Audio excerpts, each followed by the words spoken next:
Birch reduction of carbonic compounds और birch reduction of alkynes के बारे में पढ़ा था।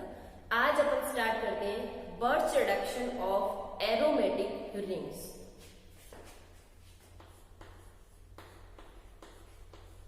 बर्च रिडक्शन ऑफ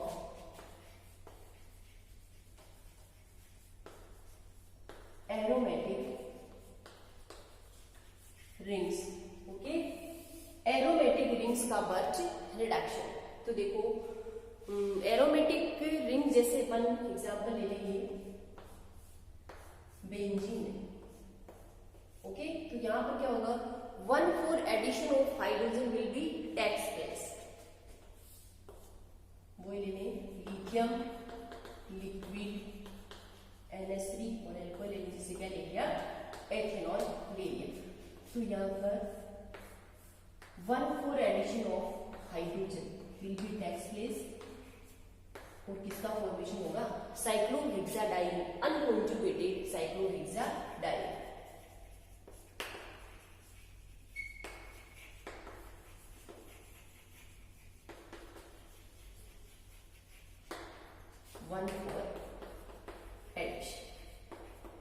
ओके, जैसे ऐसे ही एग्जांपल ले लें नेफ्थलीन का।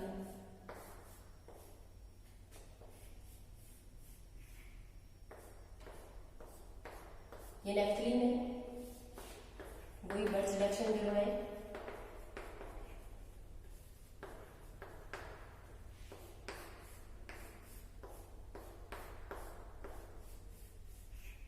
तो ये क्या बना, 1,4 डाइहाइड्रो नेफ्थलीन। ओके, अब देखो यहां पर अपन बात करें कि ये जो रिंग होती है एरोमेटिक रिंग, एरोमेटिक रिंग कोई जरूरी नहीं है कि सिंपल एरोमेटिक रिंग ही हो, इस पे कोई ग्रुप भी तो जुड़ा हो सकता है। अभी जो ग्रुप जुड़े हुए होते हैं ये इलेक्ट्रॉन डोनेटिंग हो सकते हैं या फिर इलेक्ट्रॉन विड्रॉइंग हो सकते हैं। इससे पहले देखो अपन सिंपल इसकी मैकेनिज्म देखें। ये बेंजीन थी, ओके, एरोमेटिक रिंग। सबसे पहले यहाँ पर क्या आएगा, वही मेटल, जैसे क्या काम में लिया था, सोडियम कार्बन लिया है, Na+, क्या लिया इसमें, इलेक्ट्रॉन। ओके, इलेक्ट्रॉन की शिफ्टिंग इधर, ये लाइन या इलेक्ट्रॉन आएगा, इसका फॉर्मेशन हो जाएगा रेडिकल एनाइन। ये यहाँ है, ये यहाँ, ये रहा रेडिकल एनाइन। ओके, अब देखो यहाँ पर ये भी हो सकता है कि इस बॉन्ड का होमोलैटिक क्लीवेज हो, एक रेडिकल लिए एक रेडिकल लिए, तो ये रेडिकल और ये रेडिकल आपस में क्या बना ले, बॉन्ड बना ले, और अपने पास ये बने, ये रेडिकल और ये बॉन्ड। ओके, या फिर ऐसे हो कि इस बॉन्ड और इस बॉन्ड का होमोलैटिक क्लीवेज हो, ये रेडिकल इस रेडिकल और इस रेडिकल के बीच में बॉन्ड फॉर्मेशन, और एक रेडिकल यहाँ रह जाएगा, तो ये बनेगा ये लाइन और ये रेडिकल। ओके, ये तीन अपने पास रेडिकल एनाइन बने। ये क्या है, रेडिकल एनाइन। तो इन तीनों में से देखो मोस्ट स्टेबल कौन सा है, ये सबसे ज्यादा स्टेबल है, जिसमें ये रेडिकल और एनाइन एक दूसरे से मैक्सिमम डिस्टेंस में यानी एक दूसरे के पैरा पे, तो ये ज्यादा स्टेबल होगा। क्यों, क्योंकि रेडिकल और एनाइन ये दोनों आपस में एक दूसरे को क्या करते हैं, रिपल करते हैं। इसलिए जब मैक्सिमम डिस्टेंस में होंगे तो ज्यादा स्टेबल होते हैं। तो इस कंडीशन में पैरा पे ही ज्यादा स्टेबल होते हैं, इसलिए ये सबसे ज्यादा स्टेबल होगा। ओके, फिर यहाँ से क्या होता है, देखो क्या आएगा यहाँ पर, अब प्रोटॉन डोनर से H+ कहाँ टेक कर दिया, तो ये बनेगा, देखो ये H और ये H पहले से था, ये बॉन्ड है, ये बॉन्ड है और ये रेडिकल। ओके, फिर आगे वाली स्टेप में यहाँ से वही मेटल इलेक्ट्रॉन देगी, एनाइन का फॉर्मेशन होगा, H एनाइन। फिर यहाँ पर क्या होगा, प्रोटॉन डोनर से क्या आएगा, H+ आए, यहाँ आ जाएगा ये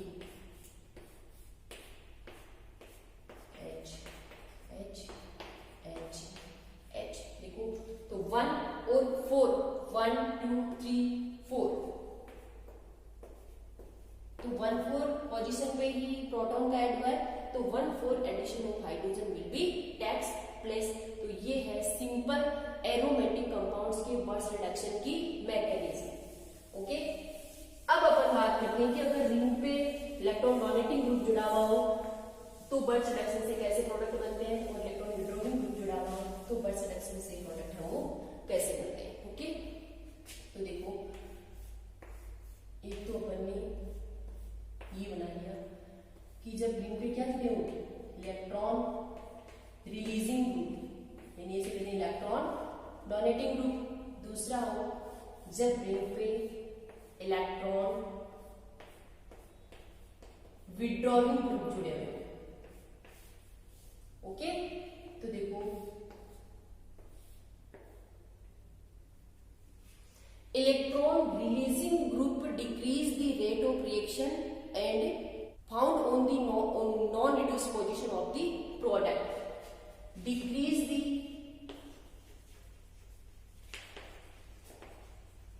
rate of reaction and found on non-reduced position of product।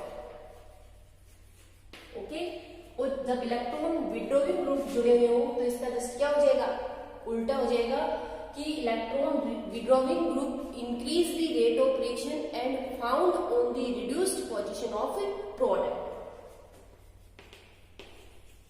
Increase the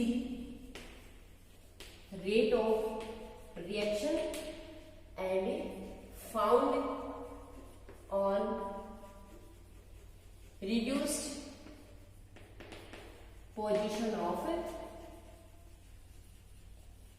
product. Okay, first क्या हो गया कि जब इलेक्ट्रॉन रिलीजिंग ग्रुप जुड़े हुए हो तो electron releasing group decrease the rate of reaction and found on non reduced position of product. Okay, कि ये जो ग्रुप जिस पोजीशन पे जुड़े हुए हैं रिडक्शन ऑफ उस पोजीशन पे नहीं होता है। सेकेंड, जब इलेक्ट्रॉन विड्रॉइंग ग्रुप जुड़े हुए हो तो electron withdrawing group increase the rate of reaction and found on reduced position of the product, कि ये इलेक्ट्रॉन रिलीजिंग ग्रुप जिस पोजीशन पे जुड़े हुए होते हैं उस पोजीशन पे भी रिडक्शन है वो होता है। ओके, सेकंड बात करें कि electron releasing group promote the ortho Meta reduction. Electron releasing group promote ortho Meta reduction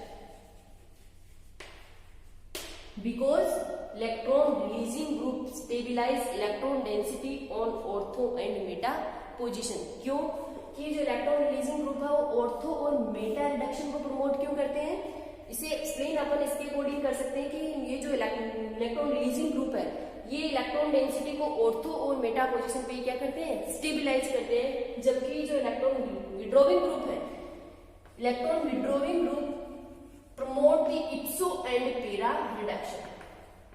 ipso and para reduction because electron withdrawing group stabilize the electron density on ipso and para position। ये यहाँ पे समझ में आया कि आप लोगों को कि जब इलेक्ट्रॉन रिलीजिंग ग्रुप जुड़े हुए हो तो इलेक्ट्रॉन रिलीजिंग ग्रुप क्या करेंगे, ऑर्थो और मेटा रिडक्शन को प्रमोट करेंगे। क्यों, क्योंकि ये ऑर्थो और मेटा पोजीशन पे इलेक्ट्रॉन डेंसिटी को क्या करते हैं, स्टेबिलाईज करते हैं, जो अपन इसकी मैकेनिज्म में देखेंगे। जबकि जो इलेक्ट्रॉन रिलीजिंग ग्रुप होते हैं ये इप्सो और पेरा रिडक्शन को प्रमोट करते हैं। क्यों, क्योंकि ये इप्सो और पेरा पोजीशन पे इलेक्ट्रॉन डेंसिटी को स्टेबिलाईज करते हैं। ओके, अब देखो अपन इन दोनों की एक एक करके मैकेनिज्म देखते हैं कि जब रिंग पे क्या जुड़ा हुआ, इलेक्ट्रॉन रिलीजिंग ग्रुप जुड़ा हुआ। सबसे पहले ये देखते हैं इलेक्ट्रॉन रिलीजिंग या कहते हैं इलेक्ट्रॉन डोनेटिंग। ये अपनी रिंग है, इस पे क्या जुड़ा हुआ हो, इलेक्ट्रॉन रिलीजिंग ग्रुप।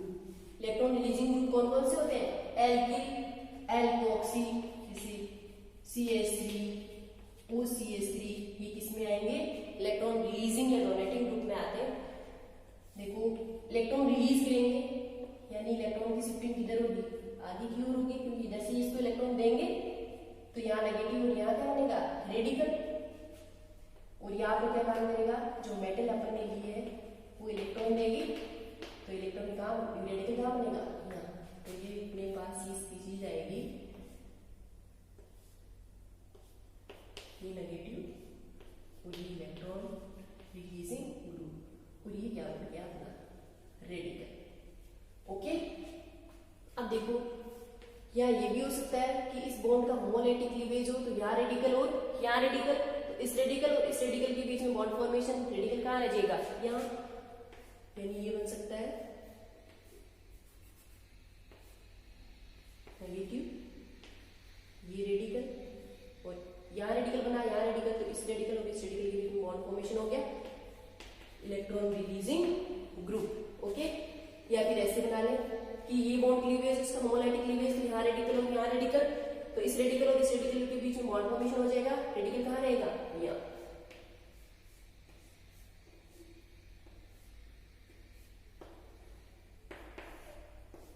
ये इलेक्ट्रॉन रिलीजिंग ग्रुप। तो अपने पास ये 3 रेडिकल इनायन है वो बनते, इनमें से मोस्ट स्टेबल कौन सा होता है, ये बीच वाला, क्यों, क्योंकि यहाँ पर रेडिकल और इनायन है वो एक दूसरे की पेरा पोजीशन यानी ऐसे कहते हैं मैक्सिमम डिस्टेंस में, इसलिए मोस्ट स्टेबल होगा। यहाँ भी कोई रीजन है कि एक दूसरे को क्या करते हैं रिपेल करते हैं, इसलिए जितनी ज्यादा डिस्टेंस होगी उतनी ज्यादा वो क्या होंगे स्टेबिलाईज होंगे। ओके, तो यहाँ से देखो आगे वाली स्टेज में क्या होता है, वही कि कोई प्रोटॉन डोनर से क्या आ जाएगा H प्लस, कहाँ आ जाएगा यहाँ, ये रेडिकल, ये एक H पहले से था, इलेक्ट्रॉन रिलीजिंग ग्रुप, फिर यहाँ से वही मेटल क्या दे दे इलेक्ट्रॉन दे दे और इनाइन का फॉर्मेशन हो जाए,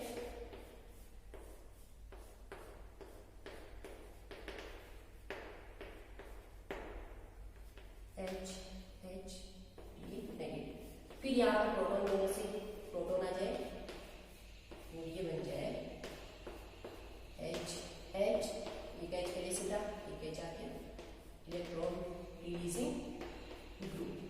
तो देखो इलेक्ट्रॉन रिलीजिंग ग्रुप, अभी अपन ने स्टार्टिंग में बात करी थी कि electron releasing group promote ortho Meta reduction, इधर से ये इसके क्या है ऑर्थो, इधर से ये ऑर्थो और ये मेटा, तो इलेक्ट्रॉन रिलीजिंग ग्रुप की प्रेजेंस में क्या होगा ऑर्थो मेटा रिडक्शन होगा, और ये ऑर्थो मेटा रिडक्शन को प्रमोट क्यों करता है, क्योंकि देखो इसके मैकेनिज्म में देखो इलेक्ट्रॉन डेंसिटी को कहां स्टेबलाइज कर रहा है ऑर्थो और मेटा पोजीशन पे। ओके, ऐसे ही अगर अपन एग्जांपल ले लें,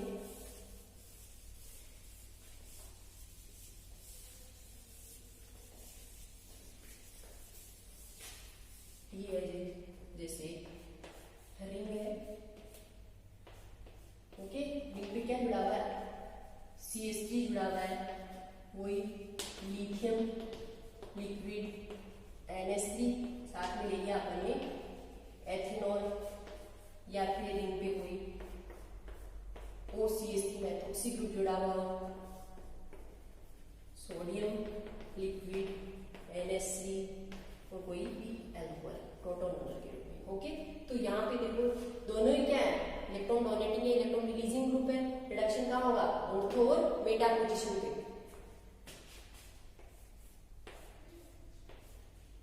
तो प्रोडक्ट अपने को मिलेंगे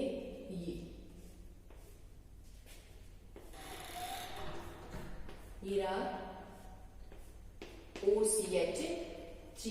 ओके, तो ये एग्जांपल है जब रिंग पे क्या जुड़ा हुआ हो इलेक्ट्रॉन डोनेटिंग या रिलीजिंग ग्रुप जुड़ा हुआ हो, तो उनकी बर्स्ट रिडक्शन से ये प्रोडक्ट है वो बनते हैं। ओके, रिडक्शन कहाँ हो रहा है ऑर्थो और इधर ही हो गई मेटा। ओके, सेकेंड अपन ले लें जब रिंग पे इलेक्ट्रॉन विड्रॉविंग ग्रुप जुड़े हुए, अभी अपन ने मैकेनिज्म देखी थी इलेक्ट्रॉन डोनेटिंग ग्रुप जुड़े हुए उल्टा। सेकेंड अपन ले लें जब रिंग पे क्या जुड़ा हुआ हो electron withdrawing group, electron withdrawing group यानी इलेक्ट्रॉन्स को अपनी ओर खींचेंगे, यानी रिंग के इलेक्ट्रॉन किधर जाएंगे इधर जाएंगे, मेटल इलेक्ट्रॉन डोनेट करने का काम करेगी, ये नेगेटिवली चार्ज यहाँ पर इलेक्ट्रॉन आ जाएगा, किसका फॉर्मेशन हो जाएगा, रेडिकल का। तो देखो ये बनेगा ये रेडिकल इलेक्ट्रॉन विड्रॉइंग ग्रुप और ये एनाइन। फिर यहाँ पे भी देखो इस बॉन्ड का होमोलैटिक क्लीवेज हो जाए, यहाँ रेडिकल और यहाँ रेडिकल आ जाए, तो ये रेडिकल और ये रेडिकल क्या बना लेंगे, बॉन्ड बना लेंगे। रेडिकल कहाँ रह जाएगा, यहाँ। तो ये बनेगा ये रेडिकल इलेक्ट्रॉन विड्रॉइंग ग्रुप। या फिर सेकेंड अपन ले ले कि ये वाला बॉन्ड हो यहाँ से, इसका होमोलैटिक क्लीवेज हो जाए, ये रेडिकल और ये रेडिकल, ये रेडिकल ये रेडिकल आप बॉन्ड फॉर्मेशन कर लेंगे। रेडिकल कहाँ रहेगा, यहाँ। तो देखो ये बन सकता है इलेक्ट्रॉन विड्रॉइंग ग्रुप। तो ये अपने पास 3 रेडिकल इनाइन बन सकते हैं। ये यहाँ पर नेगेटिवली चार्ज, ओके, 3 रेडिकल इनाइन बन सकते हैं। इनमें से मोस्ट स्टेबल कौन सा है, यही है, क्योंकि रेडिकल इनाइन उसमें मैक्सिमम डिस्टेंस पे। तो यहाँ पर देखो आगे क्या आएगा, वही प्रोटॉन डोनर से क्या आता है H+, यहाँ चला जाएगा नेगेटिवली चार्ज पर। ये रेडिकल, ये इलेक्ट्रॉन विड्रॉइंग ग्रुप, ये H। आगे वाली स्टेप में वो यहाँ से मेटल क्या दे देगी, इलेक्ट्रॉन दे देगी और इसका फॉर्मेशन हो जाएगा A9 का फॉर्मेशन हो जाएगा, इलेक्ट्रॉन विड्रॉइंग ग्रुप H और ये A9, ओके। फिर आगे वाली स्टेप में फिर से क्या आ जाएगी, प्रोटॉन डोनर से प्रोटॉन आ जाए और देखो ये बन जाएगा अपने पास ना product H electron withdrawing group. तो देखो यहाँ पर अपने पहले बात करी थी, तब बोला था कि जब इलेक्ट्रॉन विड्रॉइंग ग्रुप जुड़े हो तो electron withdrawing group promote the इप्सो para reduction. Electron withdrawing group promote इप्सो para reduction because they stabilise electron density on इप्सो para position. इप्सो का मतलब है कि जिस पोजीशन पे ये ग्रुप कुछ जुड़े हुए हैं वो वाली क्या होती है, इप्सो, और उसके सामने वाली पैरा तो आप जानते हो। तो ये जो इलेक्ट्रॉन विड्रॉइंग ग्रुप है वो इप्सो और पैरा रिडक्शन को प्रमोट क्यों करते हैं, क्योंकि देखो यहाँ पर जो इलेक्ट्रॉन डेंसिटी होती है वो उसको वहीं पे स्टेबिलाइज कर रहे हैं इप्सो और पैरा पे, ओके। तो ये दोनों रिडक्शन अपन ने पढ़ लिए हैं कि जब रिंग पे इलेक्ट्रॉन डोनेटिंग ग्रुप जुड़े हुए हो तब और इलेक्ट्रॉन विड्रॉइंग ग्रुप जुड़े हुए हो तब। जैसे अपन इसकी एग्जांपल लें,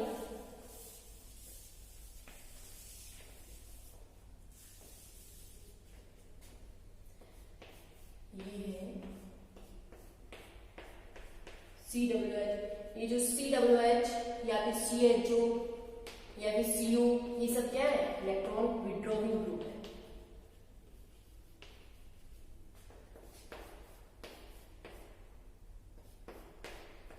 CHO हुई, फर्स्ट ए ग्रुप की मेटल लेनी है, ये L, ओके। तो यहाँ पर देखो ये प्रोडक्ट बनेंगे, इप्सो और पैरा का रिडक्शन अपने को करवाना है। HH